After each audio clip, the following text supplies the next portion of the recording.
Stop thinking Jennifer Lawrence is just another Hollywood star. She's a rule breaker, a prankster, and totally relatable. Forget boring red carpets. Let's talk about the real J-Law. Ready? Let's spill some secrets.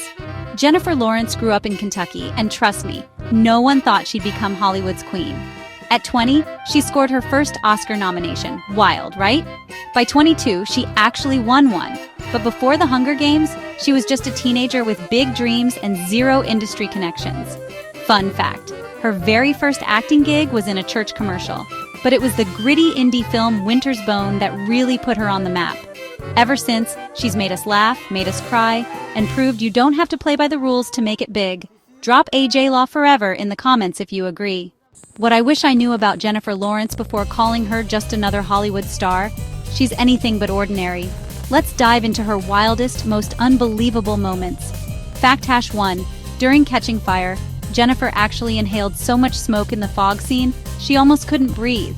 True story, she could have been Bella Swan in Twilight but said no. And get this, she's so scared of ghosts she once slept in a hotel hallway because her room was haunted. Jennifer was almost kicked out of school for being too energetic. Guess all that energy paid off. Remember her savage clapback to a sexist reporter? Or the time she geeked out over Jack Nicholson? And don't forget her legendary Oscar falls. She's done it twice. Jennifer Lawrence isn't Hollywood royalty because she's perfect. She's loved because she's real. I don't think people understand just how epic Jennifer Lawrence's career is. So let's settle the debate. What's her best movie? Now it's your turn. Drop your questions in the chat about Jennifer, and I'll answer them live. And vote now. What's her best movie? Is it A, The Hunger Games, B, Silver Linings Playbook, C, Passengers, or D, Don't Look Up? Type your answer in the chat. If you're loving this stream, smash that like button and subscribe, because next week we're doing a Zendaya deep dive. Thanks for watching, and remember, Jennifer Lawrence isn't just a movie star, she's a movement. Stay iconic, and see you next time. In my seat for a minute and try and make more saliva come to my mouth, that kind of thing. Okay. Jennifer Lawrence, very nice to meet you. Congratulations on Joy. Thank you. It's really moving and funny and all that kind of stuff. I was going to say, when I last saw you, I didn't meet you, but you were over here for the Hunger Games. Is it weird to go from something like that to promoting something like this, which is kind of just you? Well, it's a bummer because Josh and Liam aren't here, but no, I mean, it's just work. I'm staying in a different hotel, so it feels completely different.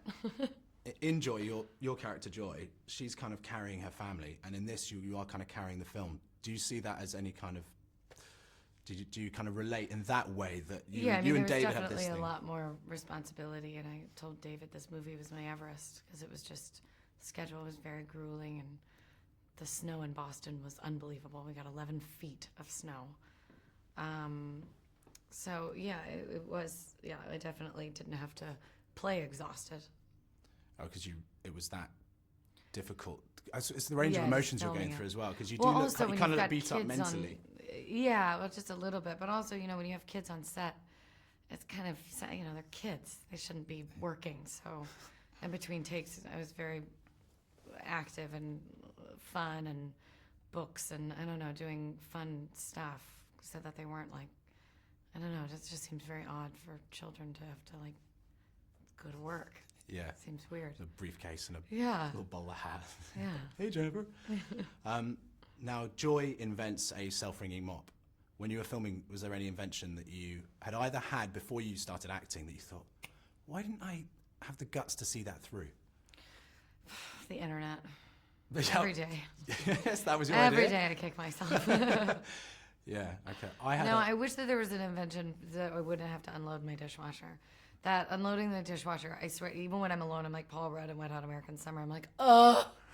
I hate unloading my dishwasher. Yeah, it's weird. The filling it up bit's not the... That's not that bad. And it's the same amount of energy. I love it when there's dirty dishes in the dishwasher because then you can just keep loading it up. The worst thing is when the light is red and it's like clean. Yeah. And then you can't add anything to it. The only thing you can do is unload it. Well, I think the best bit about when you fill the dishwasher is like it's a puzzle. You can fit, when you cram something really small like underneath two plates that you've arranged like that. There's something satisfying in that. Yeah. There's no satisfaction. I like laying the spatulas on top of the little bed that they make for spatulas.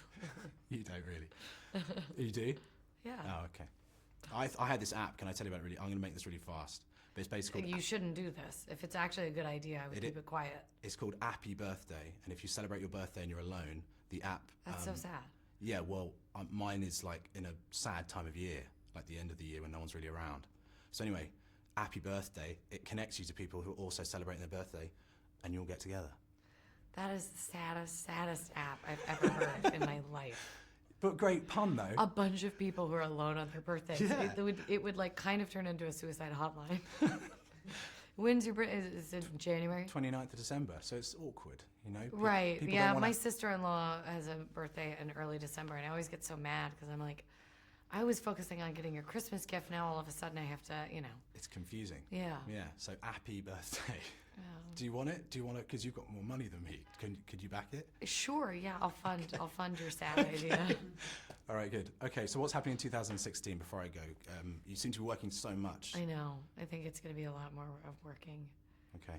I don't know. Anything particularly you're really excited about? I'm doing a movie right now called Passengers, and I'm excited about. It's with Chris Pratt. Oh yeah, and I have X-Men coming out. Yeah, got to remember the big ones. X-Men. All right, nice to meet you. Nice to meet you. Thank you. Thanks. Thank That was good you. fun. Thank you.